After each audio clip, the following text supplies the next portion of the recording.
गुरुर्ब्रह्मा गुरुर्विष्णु गुरुर्देवो महेश्वरा गुरुर्साक्षात् परब्रह्म तस्मै श्री गुरुवे नमः।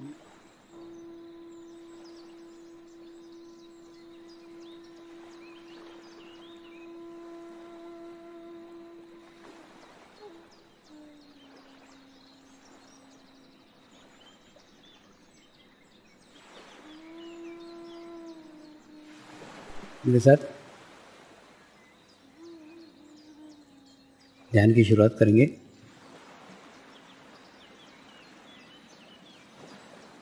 मैं एक पवित्र आत्मा हूँ। मैं एक शुद्ध आत्मा हूँ। मैं एक पवित्र आत्मा हूँ। मैं एक शुद्ध आत्मा हूँ।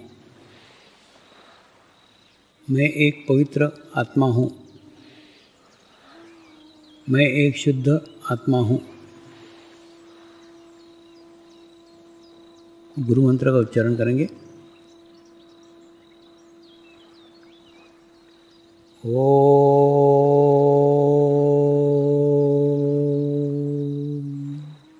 श्री शिवकृपानंद स्वामी नमो नमः। ओम श्री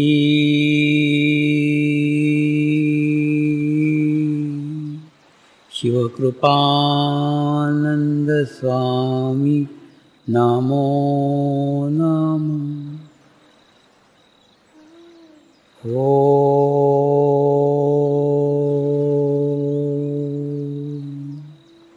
श्री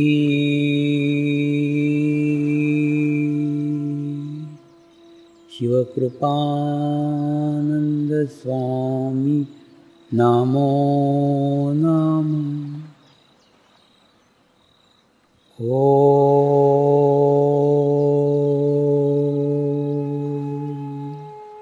श्री शिवकृपानंद स्वामी नमो नमः। ओम श्री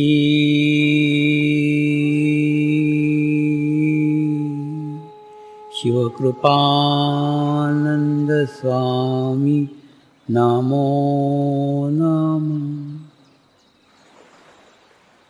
ओम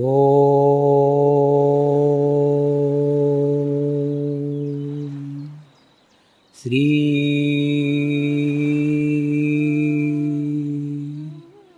शिवकृपानंद स्वामी नमो नमः। ओम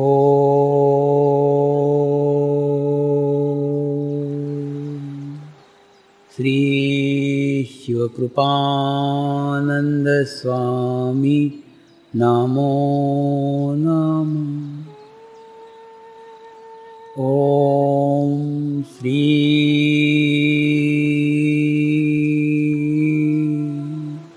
शिवकृपानंद स्वामी नमो नमः।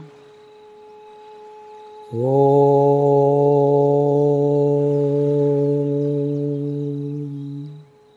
श्री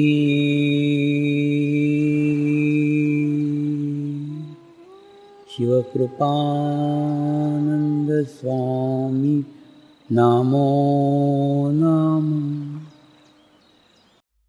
मेडिकल साइंस की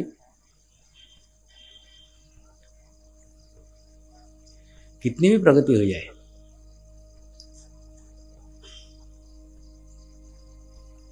लेकिन अभी तक डॉक्टरों ने वो गोली या इंजेक्शन नहीं बनाए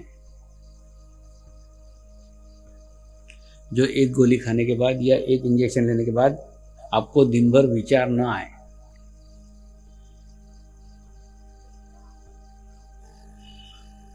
वो इंजेक्शन से, गोली से आपको बेहोश कर सकते हैं,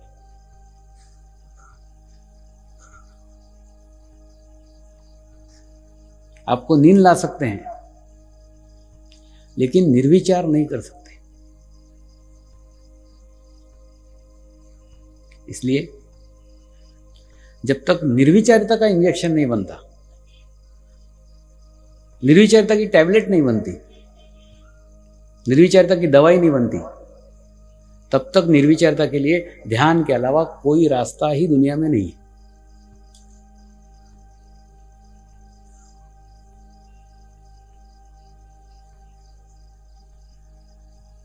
इसलिए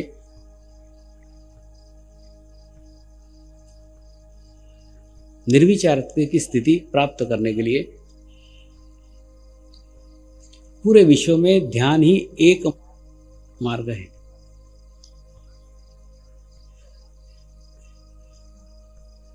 एक ही रास्ता है और कोई रास्ता नहीं है।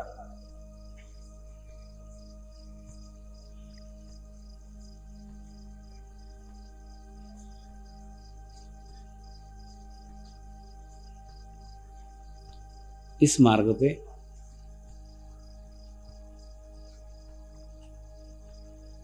जो चले हैं,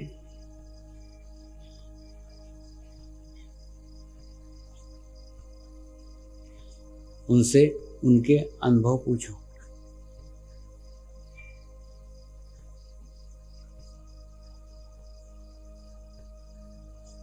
प्रत्येक व्यक्ति को अपने निजी अनुभव है।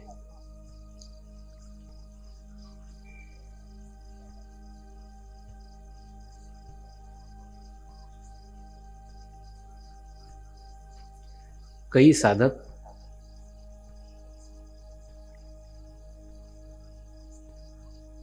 अपने अनुभव बताने की हिम्मत करते हैं, जैसे एक बच्ची ने भी किया।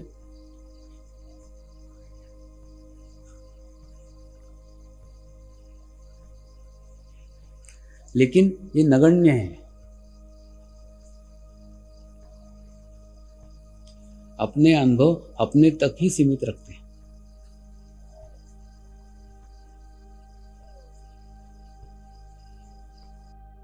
कभी कभी मुझे पत्र के द्वारा सूचित करते हैं।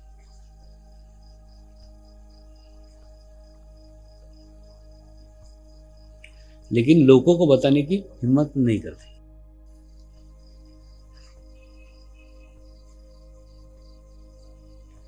लोग क्या कहेंगे, लोग हंसेंगे, ऐसा सोच करके भी नहीं बताते।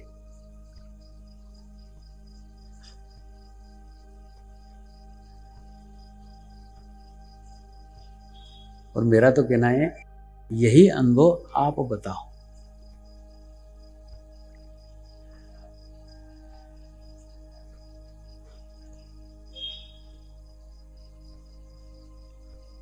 मैंने मेरे जीवन के सब अनुभव ही 8 दिन आपको बताए हैं। आपको अच्छे लगे हो, आपको बुरे लगे हो, आपने उसको माना हो, आपने न माना हो, लेकिन मैंने प्रामाणिकता के साथ बताए। और सत्य बताते समय सत्य के वाइब्रेशंस आपने महसूस किए। जब आदमी सत्य बोलता है ना, सत्य की शक्ति उसके पीछे रहती है, एनर्जी रहती है, वाइब्रेशंस रहते हैं। एक एक शब्द में वाइब्रेशंस का फ्लो रहता है।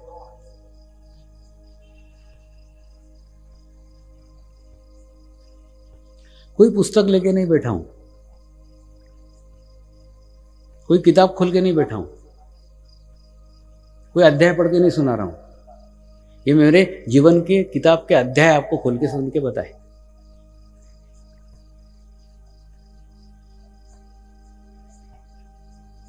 जो जीवन में अनुभव आए वो बताए।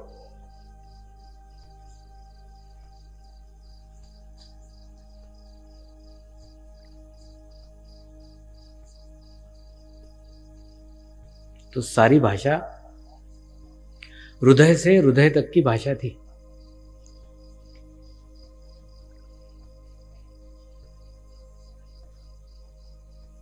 जो ऊपर से आता था, गुरुदेव प्रेरणा देते थे, वो बताता था। स्वादिष्टान से कोई पुस्तक को याद करने की आवश्यकता नहीं थी। कोई निर्जीव बीच में आया ही नहीं।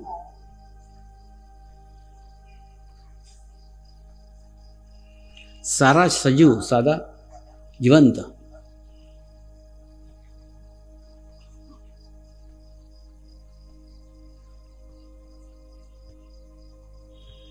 अनेकों पुस्तकें पढ़ने के बाद भी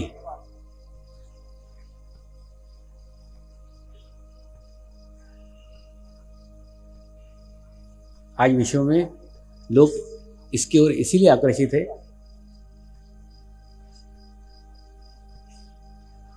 क्योंकि ये सजीव है।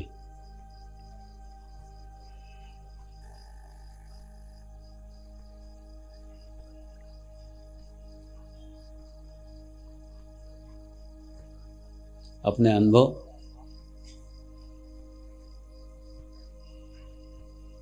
अपने एक्सपीरियंस, यही मेरा मार्गदर्शन आगे करते रहते हैं। प्रत्येक दिन उसमें एक अनुभव की वृद्धि हो जाती।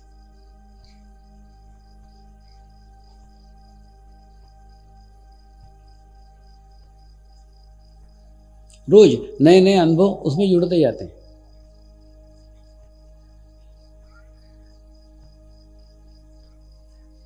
इसलिए आप भी अपनी अनुभूति को, अपने अनुभव को गुरु बनाओ।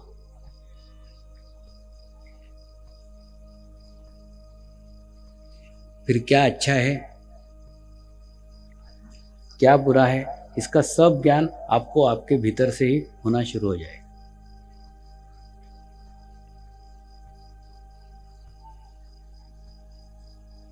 एक बार सजीव पुस्तकें पढ़ने की आदत डालो, निर्जीव पुस्तकें पढ़ी नहीं जाएगी।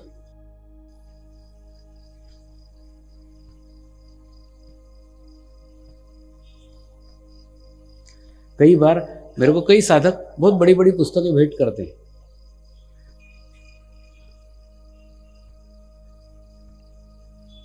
मैं भी कभी खोलने की कोशिश करता हूं, लेकिन खोलने के बाद में पढ़ते ही नहीं आता हूं।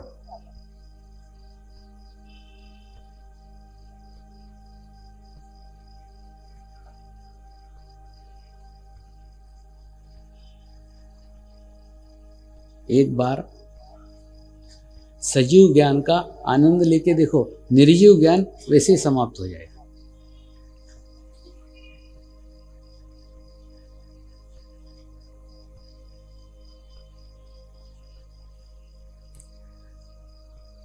कई बार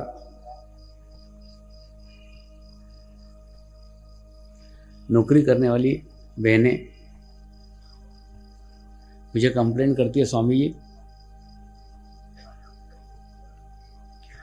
पहले नौकरी में जाती थी, सहेलियों से गप्पे मारती थी, बातचीत करती थी, बड़ा आनंद आता था, बड़ा मजा आता।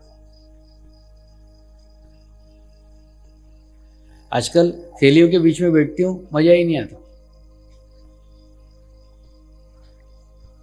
ऐसा क्यों होता है? मैंने उनको कहा, वो सहेलियां एक दूसरे की निंदा करती थी, एक दूसरे को क्रिटिसाइज करती थी, ऐसी निर्जीव बातें करती थी जिस बातों में कोई एनर्जी नहीं थी, कोई वाइब्रेशंस नहीं था, कोई चैतन्य नहीं था।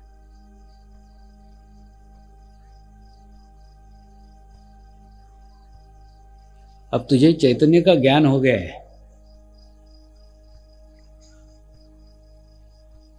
वाइब्रेशंस का ज्ञान हो गया है। और वाइब्रेशंस का ज्ञान होने के बाद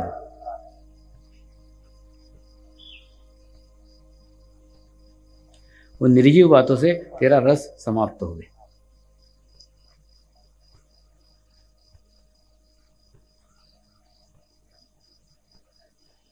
आपको लगता होगा, और कई साधकों को भी लगता है, कि भारत एक बड़ा विशाल देश है, यहां इतनी बड़ी संख्या में साधक होने के बाद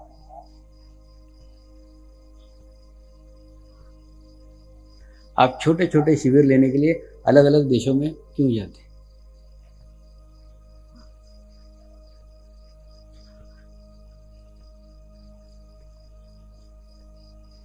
इसको थोड़ा समझने की कोशिश कीजिए।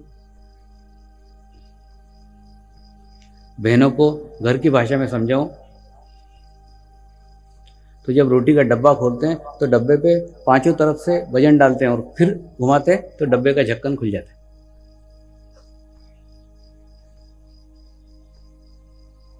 लेकिन वो रोटी के डब्बे पे एक जगह तुम कितना भी प्रेशर दो, डब्बा नहीं खुल सकता। आपको पांचों उंगलियां रख के पांचों जगह प्रेशर देना पड़ेगा, तब जाके वो डब्बे का ढक्कन खुलेगा।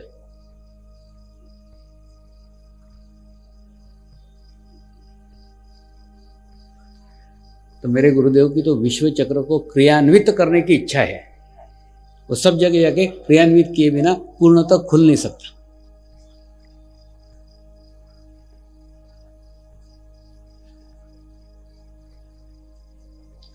संख्या का उसमें कोई मायना नहीं है।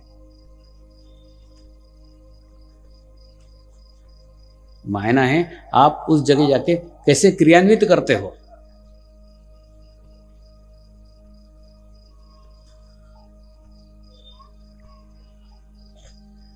विश्व चेतना का आदान प्रदान हो रहा है।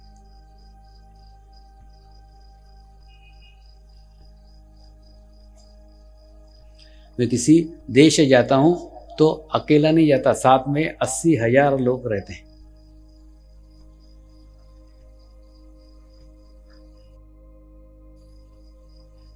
लेकिन उस जगह की चेतना से वही लोग जुड़े रहते हैं जो मुझसे कनेक्टेड रहते हैं, मुझसे संबंधित रहते हैं।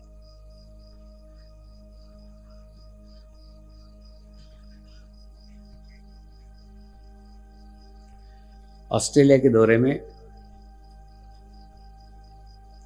ऐसे सभी साधकों को मैं मेरे चित्त में लेके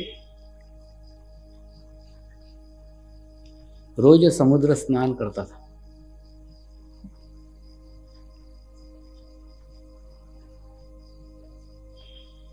पर समुद्र स्नान करते समय समुद्र से प्रार्थना करता था, मेरे सब साधकों का औरा स्वच्छ हो जाए, मेरे सब साधकों का औरा पवित्र हो जाए।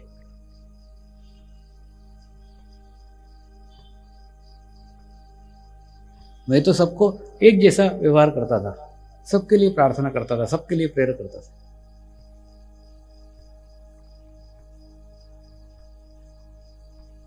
लेकिन मेरी प्रार्थना उन्हीं साधकों के लिए फलीभूत होती थी जो उस समय मुझसे कनेक्टेड रहते थे।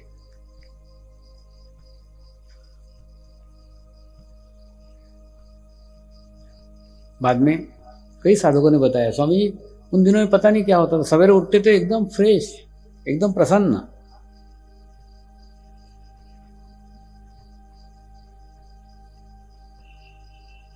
इसलिए होता था क्योंकि उनको चित्त में लेके मैं वहां समुद्र स्नान करता था।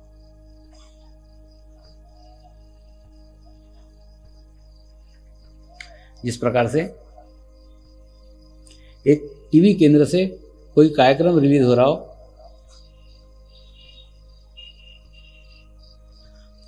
तो घर के उसी टीवी में वो देख सकता है जो टीवी ऑन हो।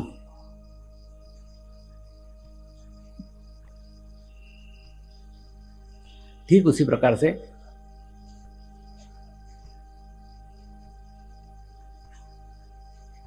मैं जब ध्यान साधना करता हूं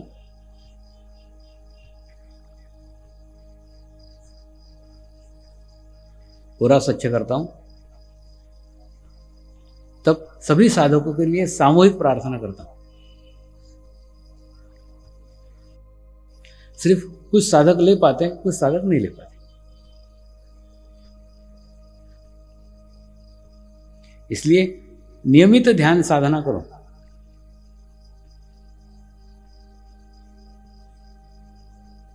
तो जैसी प्रगति होते हुए आपको पंथ की दिख रही है,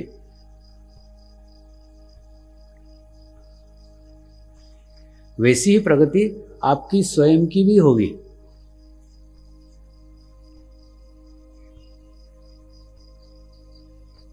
हर साल थर्मामीटर लगा के देखो, पंथ की इतनी प्रगति हुई, मेरी हुई कि नहीं हुई इसके साथ में। नहीं हुई मतलब मैं ठीक से जुड़ा नहीं हूं।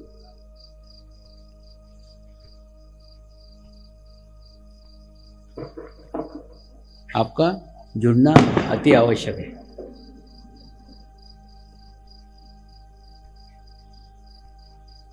और हम जुड़े तभी रह सकते हैं जब हम पूर्णतः नतमस्तक हो, हमारा आज्ञा चक्र हो और गुरु के चरण हो, बस।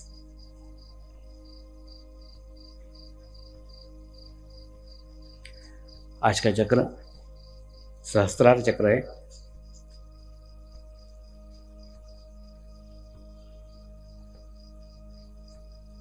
सहस्त्रार चक्र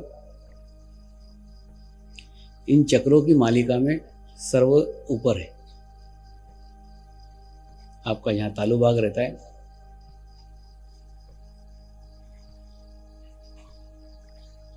वहां पे सहस्त्रार चक्र है, और वहां पहुंचने के बाद सारी दिखने की प्रक्रिया बंद हो जाती है, अनुभूति की प्रक्रिया शुरू हो जाती है।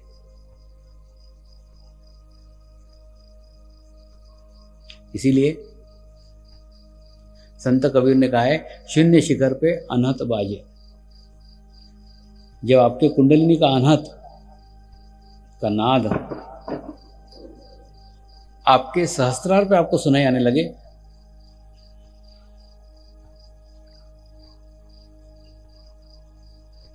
तो समझ लीजिए आप सहस्त्रार तक पहुंच गए।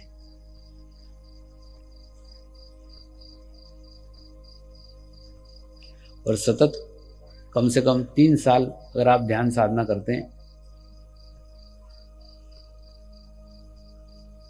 तो 3 साल में आपका सहस्त्रार ओपन हो जाता है, सहस्त्रार खुल जाता है।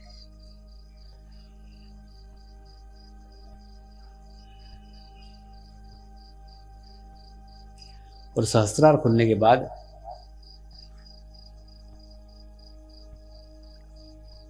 जैसे खाली खंबे को आप कान लगाओ तो अंदर से खाली एक आवाज सुनाई आती रहती।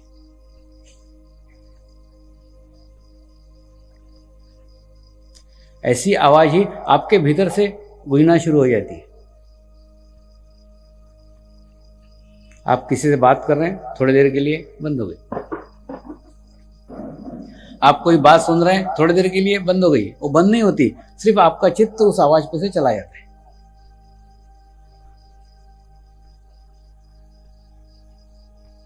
बाकी पूरे समय उसका नाद आपको अंदर से सुनाई आता है, उसको ब्रह्म नाद कहते हैं।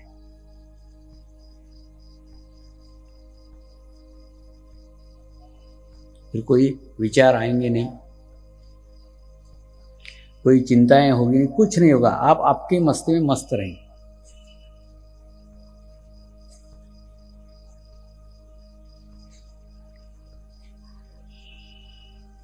लेकिन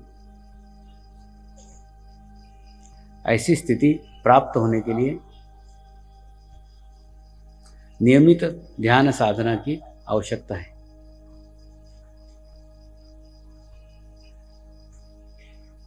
और सहस्त्रार चक्र पे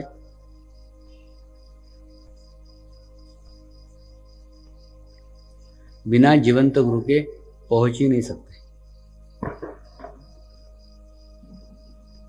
आप बोलोगे बार बार जीवंत गुरु क्यों करते रहते हैं?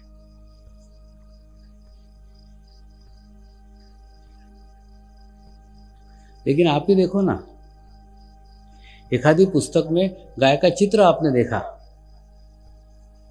तो ज्यादा से ज्यादा आपको जानकारी मिलेगी। गाय को 2 सींग होते हैं, एक पूंछ रहती है, 4 पैर रहते हैं, लाल रंग की गाय होती है, सफेद रंग की रहती है, काले रंग की रहती है। और जानकारी लोगे तो मालूम पड़ेगा वो दूध भी देती है, वो दूध पीने से मीठा मीठा लगता है।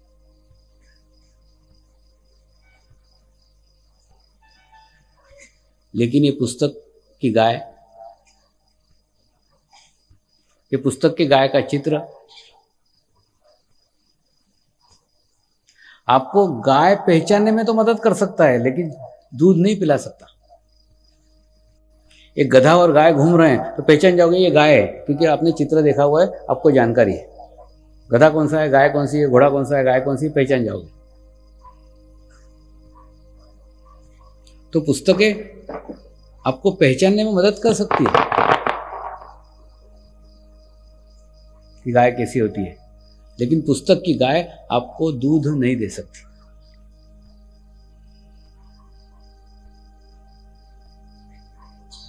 अगर आपकी इच्छा सिर्फ जानकारी तक है तब तो ठीक है, जानकारी ले ली काफी हो गई। लेकिन अगर आपकी इच्छा दूध पीने की है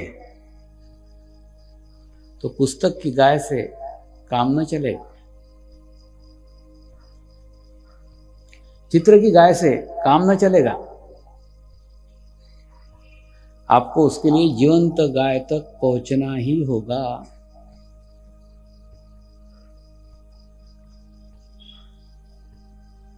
तो जो कुछ पुस्तकों का ज्ञान आपने प्राप्त किया, पुस्तकों से जो जानकारी आपने प्राप्त की है,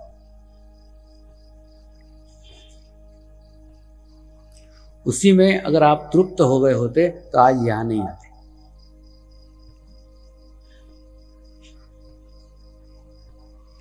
आपका यहां आना इस बात का प्रतीक है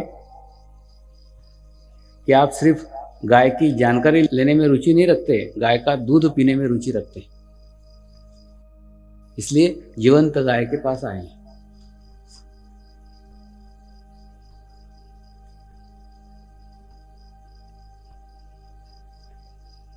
इसीलिए अनुभूति प्राप्त करने के लिए जीवंत गुरु की आवश्यकता है। प्रार्थना करेंगे, हे परमात्मा, हम सभी पवित्र आत्माएं आपको हृदय से प्रार्थना करते हैं कि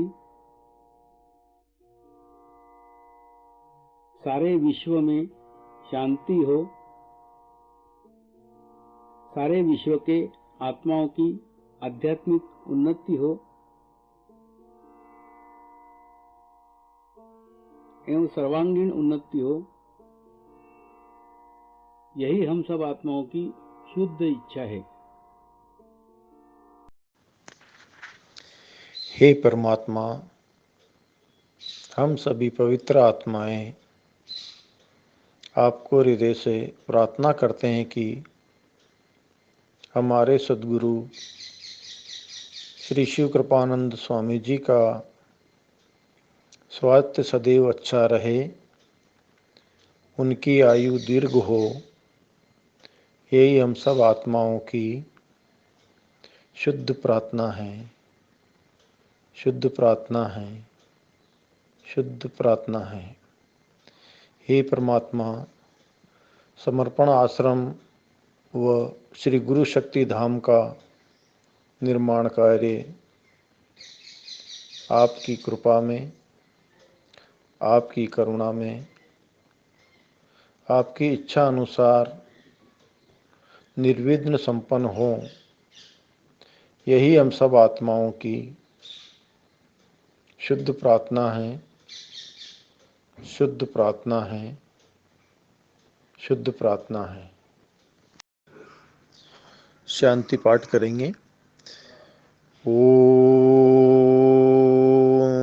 ध्यो शांति अंतरिक्ष गुम शांति पृथ्वी शांति रापः शांति औषधयः शांति वनस्पतयः शांति विश्वे देवाः शांति ब्रह्म शांति सर्वगं शांति शांति एव शांति सामा शांति एधि ओम शांति शांति शांति सर्व इष्ट सुशांति भवतु।